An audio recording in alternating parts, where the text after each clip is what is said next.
Today with Gardening with Greg, I'm going to share with you some tips for growing Irish potatoes.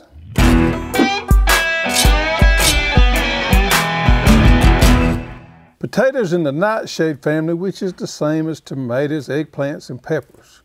So you want to be careful not to plant your potatoes where you had tomatoes or peppers or eggplants in the last year or two. Make sure you got a good crop rotation going on.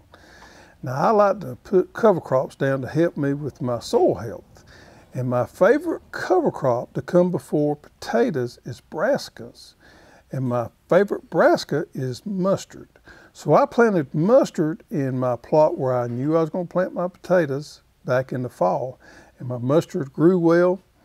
And I incorporated it into the soil probably about 2 to 3 weeks ago to give it time to decompose well before it's potato planting time. So now that it's time to start thinking seriously about getting some potatoes in the dirt, we want to cut them up.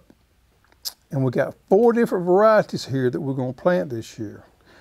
And the way we cut them up is we figure out about 3 or 4 eyes per cut, and we slice them up.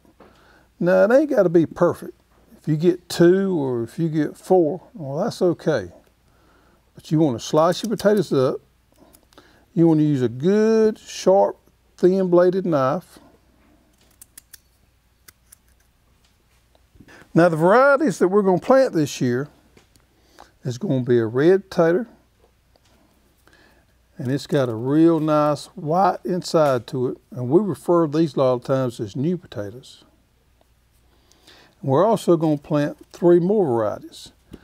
I like to plant a row of each variety. Kind of gives me an idea which one does the best, which one's the most productive, disease resistant. And I may find a potato I hadn't grown before that I might like better. So I like to try variety.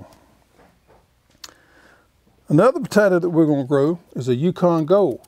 And it's a bigger potato, but it's a yellow potato. And it's an old variety that's been around for a long time. Probably one of my favorites. And we're going to plant about a 40-foot row of each. And to do that, we're going to need about 10 pounds of seed potatoes to cover that 40 feet.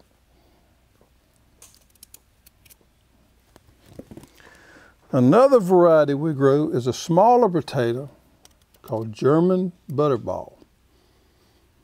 See how yellow they are inside? It's one of the most yellowish flesh potatoes that we grow.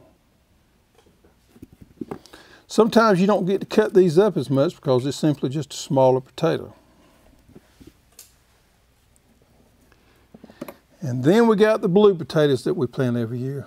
We love to grow blue potatoes because they're fun to grow, they're pretty, and we always like to fix some blue mashed potatoes for some of my grandchildren. They always get a big kick out of that.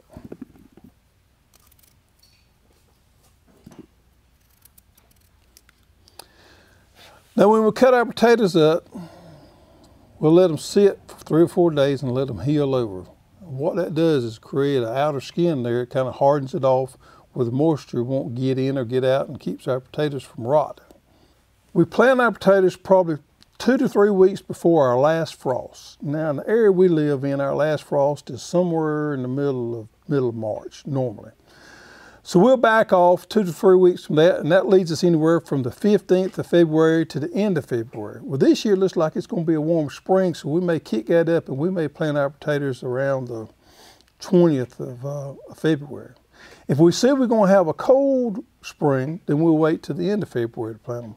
But check the last frost date in your area and then back it off 2 to 3 weeks, and that gives you ideal time to plant your Irish potatoes. My soils are sandy, and I always plant my potatoes on the highest part of my garden. If you plant your potatoes in a low area, you're more than apt to get some rain and you can get some rot in your potatoes. So you always want to plant your potatoes on some high, dry dirt in your garden. Now I've been planting potatoes for a long time. I only had 1 year that I got rot in my potatoes, and that year we had a lot of rain that we couldn't control. But normally if I plant them on a high, dry spot and we have a normal spring, we're okay. Folks, if you've never grown potatoes before and you've always went and bought them from the grocery store, you're missing out on something. Now I know potatoes aren't all that expensive, But if you've ever had fresh Irish potatoes straight out of the garden, you'll know how great they are. You go out there and you dig them, wash them, and put them straight into the pan. They got a great flavor to them that you've probably never experienced before. So get out there and get you some taters planted and enjoy the harvest. And thank you for watching, and we'll see you next time on Gardening with Greg.